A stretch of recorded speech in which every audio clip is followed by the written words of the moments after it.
Hello बच्चों, कैसे हैं आप लोग। आज हम पढ़ने जा रहे हैं गैल्वेनोमीटर के बारे में। क्या होता है सर?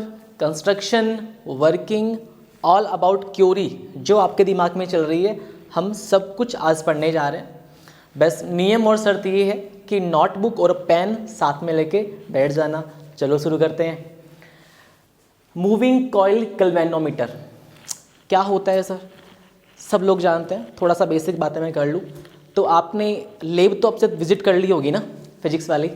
तो एक ऐसा इंस्ट्रूमेंट, एक ऐसा डिवाइस जो करंट को सेंसिटिव करता हो और डायरेक्शन ऑफ करंट।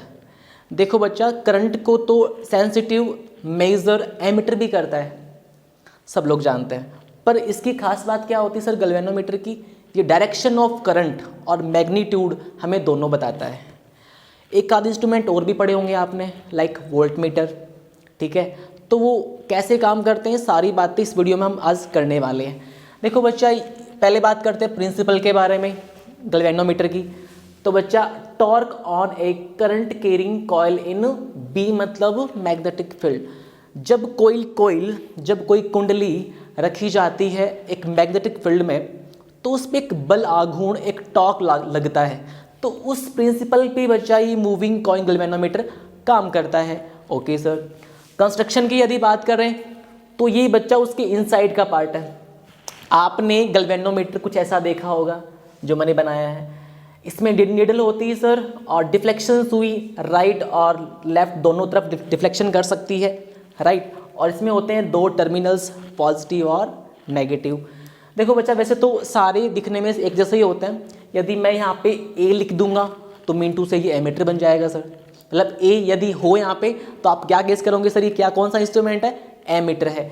यदि यहाँ पे सर वी होता तो हम क्या गेस करते सर? ये वोल्टमीटर है ना।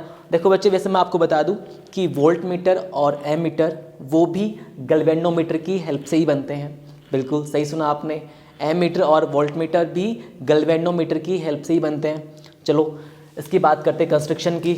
तो इनसाइड बच्चा पार्ट ये होता है और दिखने में ही बाहर से कुछ इस प्रकार से होता है, ठीक है। इसमें क्या होता है सर? तो दो मैग्नेट्स होती हैं, नॉर्थ पोल और साउथ पोल, और मैग्नेटिक फील्ड लाइंस जो है निकलती हैं सर, आपको पता है, नॉर्थ पोल से south pole.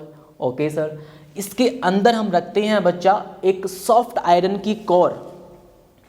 Sir soft iron की कोर हम बार बार में क्यों ले रहे हैं? क्योंकि मैंने पहले भी डिस्कस किया था कि सॉफ्ट आयरन की कोर की बच्चे एक प्रॉपर्टीज होती है कि वो मैक्सिमम मैग्नेटिक फील्ड को अपनी ओर अट्रैक्शन करती है। हाँ, तो इसलिए हमने सॉफ्ट आयरन की कोर पे वाइंडिंग करी होती है। वाइंडिंग मीन टू से हमने उस पर कोई लपेटी होती है। जिस प्रिंसिपल पे काम कर रहा है भाई, एक टॉर्क लगने वाला है किस पे सर? एक करंट कैरिंग वायर पे जो एक मैग्नेटिक फील्ड के अंदर है। तो सर इस पे एक फोर्स लगता है और उस फोर्स की वैल्यू हम निकाल सकते हैं। आप लोग जानते हैं torque is equal to N I A B sine theta. ये वैल्यू आप लोगों ने निकाली होगी सर, ठीक है। ये कॉइल हो गई सर, ये तो कोर हो गई जो सॉफ्ट आयरन की होती है। और जो रेड मार्क्स में बच्चा रेड पेन से जो मैंने लिखी है, ये है कॉइल जो मैंने वाइंडिंग करी है इस सॉफ्ट आयरन पे। और ये डायरेक्शन है बच्चा मैग्नेटिक फील्ड जो नॉर्थ से साउथ है। Okay sir. और बच्चे इस रेड वायर की मैंने दो टर्मिनल्स बाहर निकाले हुए, जिनको मैंने कहा हुआ है T1 और T2, जो होते हैं गैल्वेनोमीटर में पॉजिटिव और नेगेटिव टर्मिनल्स। और सर इस कोइल पे ही जॉइंट होती है एक नीडल जो आपने डिफ्लेक्शन देखा होगा उसको, जो ही आपको दिखती है गैल्वेनोमीटर में, बाकी तो कुछ दिखता ही नहीं उसके अंदर, है ना। तो वो नीडल है, ठीक है। यदि इसमें करंट फ्लो नहीं हो रहा है गैल्वेनोमीटर में, तो बच्चा ये नीडल आपको मिलने वाली है सेंटर में। डिफ्लेक्शन आ गया मीन टू से उसमें करंट फ्लो हो रहा है, ठीक है। तो बच्चे प्रिंसिपल हो गया, कंस्ट्रक्शन भी हो गया। अंदर सर सॉफ्ट आयरन की कोर होती है, इस पर हमने वाइंडिंग करी होती है, समझ में आ गया होगा। जिससे सर दो वायर हमने बाहर निकाले हैं, जिसको हमने कहा है T1 और T2। अब बच्चे बात करते हैं इसकी वर्किंग की। देखो बच्चे, इसको यदि आपने लगा दिया किसी सर्किट के अंदर, तो सर इसमें करंट फ्लो होगा। करंट फ्लो से क्या होगा? मान लीजिए कि यहाँ पे T1 टर्मिनल्स है और ये T2 टर्मिनल्स है जो हमने सर्किट में लगाया हुआ है। सर यदि सर इसमें से करंट फ्लो होगा तो सर इस कोइल में आएगा, और जब कोई कोइल में करंट फ्लो होता है तो उस पर एक टॉर्क लगता है, जो मैंने वैल्यू यहाँ पे रख दी बाय द वे। पर सर टॉर्क का मतलब क्या होता है बच्चे? एक टाइप ऑफ फोर्स ही होता है। टॉर्क में बहुत सारे बच्चे कंफ्यूज होते हैं। देखो बच्चा, टॉर्क एक टाइप का फोर्स ही है जो किसी भी ऑब्जेक्ट को रोटेट करने के लिए काम में आता है। टाइप ऑफ फोर्स ही है टॉर्क, राइट। तो सर इसमें एक टॉर्क लगने वाला है और जिससे ये जो कोर है वो ट्विस्ट करने वाली है, घूमने वाली है। और सर इसके कांटेक्ट में होती है एक स्प्रिंग, जो आप देख पा रहे हैं बच्चा, ये स्प्रिंग है, ठीक है। क्या है सर? ये स्प्रिंग है और स्प्रिंग के एक साइड में लगी होती है नीडल। तो वर्किंग कैसे होती है सर? यदि करंट इसमें फ्लो हुआ तो कोइल रोटेशन करने वाली है, घूमने वाली है। तो रोटेशन से क्या होगा सर? इसके एक्सिस में जो नीडल है ना बच्चा, ये भी घूमने वाली है, या फिर ये स्प्रिंग घूमने वाली है। तो देखो बच्चे, गैल्वेनोमीटर में टॉर्क एक नहीं, यहाँ पे टॉर्क दो काम करने वाले हैं, बिल्कुल।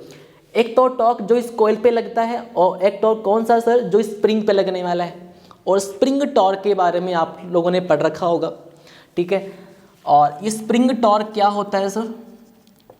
स्प्रिंग टॉर्क ये होता है बच्चे डिनोट बाई टॉर्क, बात तो एक ही है, K5। के बच्चे यहाँ पे होता है स्प्रिंग कांस्टेंट, सुनना ध्यान से बच्चा। के यहाँ पे होता है स्प्रिंग कांस्टेंट और यहाँ पे फाई होता है डिफ्लेक्शन। फाई यहाँ पे होता है डिफ्लेक्शन। बच्चे स्प्रिंग की एक प्रॉपर्टी क्या होती है? इसको प्रॉपर्टी कह लो आप, ठीक है। यदि आपने स्प्रिंग को स्ट्रेच किया तो वो क्या चाहेगी कि मैं अपनी मेन पोजीशन में वापस से आ जाऊँ।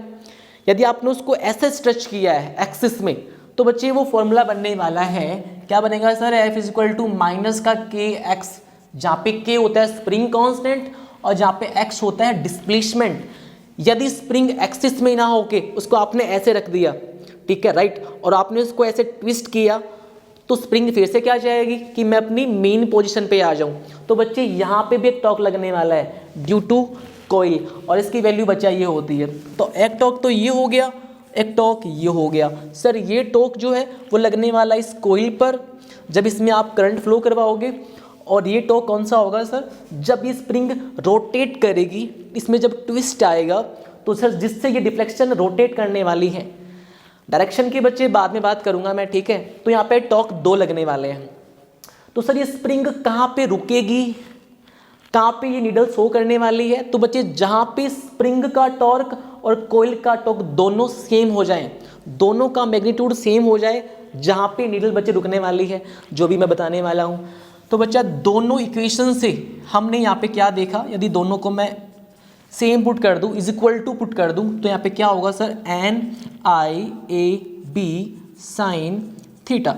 बच्चे पहले यहाँ पे थीटा की बात कर लेते हैं।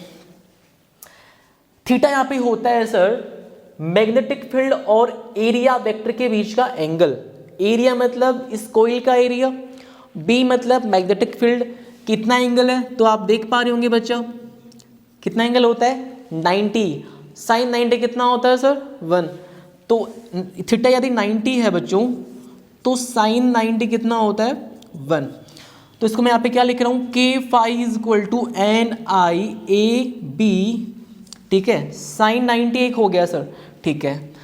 अब बच्चे बात करते हैं इसके फॉर्मूले की, जो हम डिराइव करने जा रहे थे, जो हमें करना था, ठीक है। यदि मैं यहाँ पे फाई रखूँ और बाकी को मैं एक तरफ ले जाऊँ, तो NIAB अपॉन K। सर यहाँ पे कांस्टेंट क्या क्या चीज़ें हैं इस कंस्ट्रक्शन में जो आप देख पा रहे हैं? नंबर ऑफ टर्न जो है, घुमाव जो है कोइल पे, वो फिक्स होते हैं सर। करंट वो फिक्स नहीं होता सर। एरिया कोइल का वो भी फिक्स है। मैग्नेटिक फील्ड वो भी फिक्स है। के यहाँ पे स्प्रिंग कांस्टेंट वो भी फिक्स है। तो बच्चे कांस्टेंट को सबको मैं एक तरफ ले रहा हूँ, ठीक है।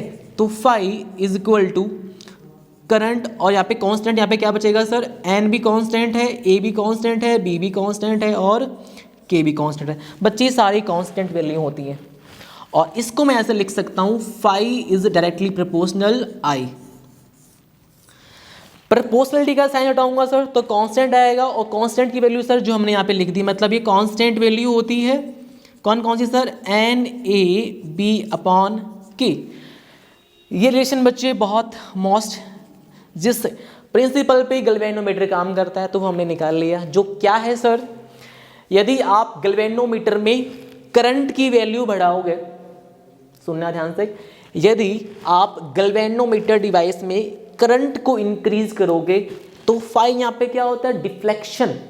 तो बच्चे करंट को यदि इंक्रीज करोगे तो डिफ्लेक्शन भी क्या होगा सर, इंक्रीज होता है। इसी प्रिंसिपल पे बच्चा गैल्वेनोमीटर वर्क करता है। यदि सर हमने क्या किया, यदि आपने डायरेक्शन चेंज कर दी यहाँ पे करंट की, तो डिफ्लेक्शन बच्चा अपोजिट आ जाएगा, राइट। मतलब यदि आप किसी भी डिवाइस में गैल्वेनोमीटर में यदि आप करंट को इंक्रीज करते हो तो डिफ्लेक्शन चेंज होता है। तो बच्चा आई होप आपको ये बात समझ में आई होगी। हमने बात करी गैल्वेनोमीटर के प्रिंसिपल की, कंस्ट्रक्शन की और इसकी वर्किंग की। तो बच्चा यदि एग्जाम में टॉपिक आए तो आपने प्रिंसिपल लिखना होता है और 2 से 3 मार्क्स का ये क्वेश्चन पक्का आ सकता है एग्जाम में, ठीक है। तो प्रिंसिपल, कंस्ट्रक्शन लिखना होता है और हमें पूरी वर्किंग लिखनी होती है।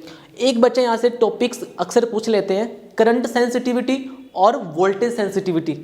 पहले आप इसका स्क्रीनशॉट ले लो, इसको कॉपी कर लो, उसके बाद में मैं वो भी डिस्कस करने वाला हूँ।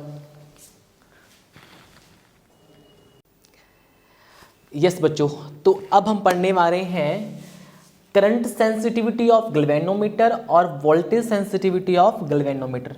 सर इसका मतलब क्या होता है सर? तो पहले बात करता हूँ मैं करंट सेंसिटिविटी की।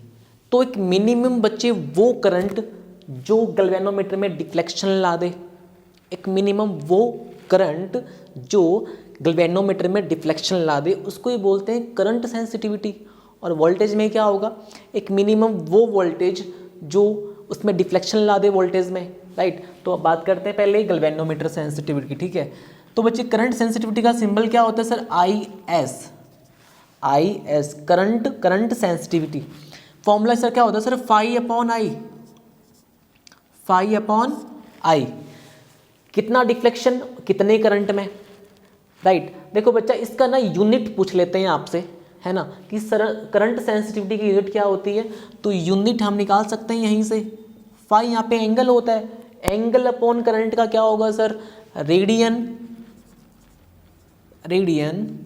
पर एम्पियर, ठीक है। अब बात करते हैं इसके फॉर्मूले की। तो सर फाई की यदि वैल्यू रखें हम, जो हमने निकाली थी गैल्वेनोमीटर से, जो मैंने यहाँ पे रखी हुई है, वैल्यू क्या आती sir, NABI upon K।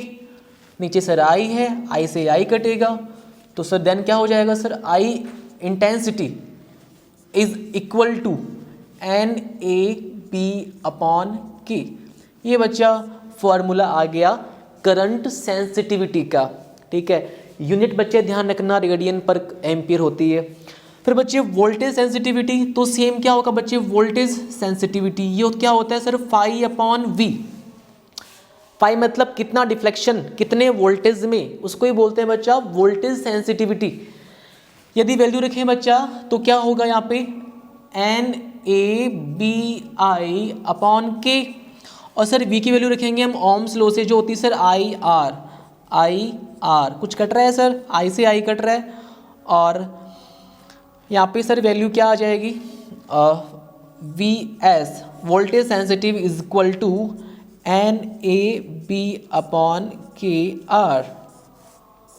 Unit की बात करते हैं बच्चा, तो क्या हो जाएगी, फाई अपॉन वी, मतलब क्या होने वाली है सर यहाँ पे, यूनिट वोल्टेज सेंसिटिविटी की रेडियन पर वोल्टेज, ठीक है। रेडियन पर वोल्टेज यूनिट हो गई वोल्टेज सेंसिटिविटी की, और रेडियन पर एम्पियर हो गई करंट सेंसिटिविटी की। और ये हो गए बच्चे इनके यहाँ से आपको फॉर्मूले, जहाँ से आपको न्यूमेरिकल्स पूछ सकते हैं। आई होप बच्चा आपको समझ में आया होगा। प्लीज़ बच्चा इस छोटी सी मेहनत के लिए प्लीज़ लाइक, सब्सक्राइब और प्लीज़ शेयर कीजिएगा। थैंक यू सो मच बच्चा।